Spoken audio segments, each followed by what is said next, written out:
there was one time in American history where homeopathy just flourished, and the AMA was very threatened by homeopaths, and they actually forced the closure of all the homeopathic medical schools, and it became illegal at one time to practice homeopathy. So there's been very much a suppression of homeopathy, and we've been kind of labeled as these quacks, that there's nothing there, that this is just placebo, it's all in our minds.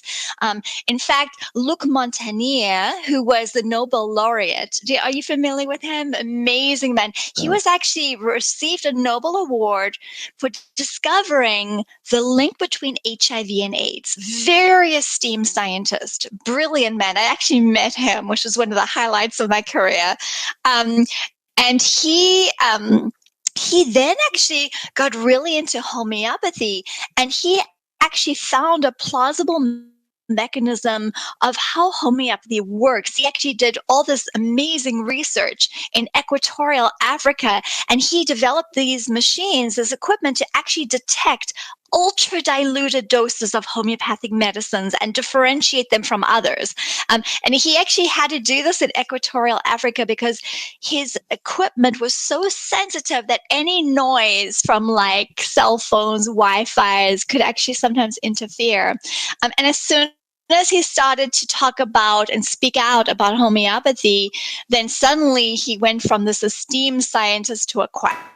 They really just then disputed anything he said. But he actually published, I can give you the links to those, really like very plausible explanations of how these ultra diluted, we have to remember that we base when there's nothing left in a substance on Avogadro.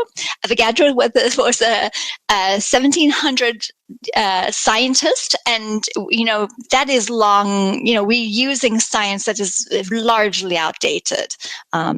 So yeah, I think that's very much why homeopathy has been suppressed in the United States, especially.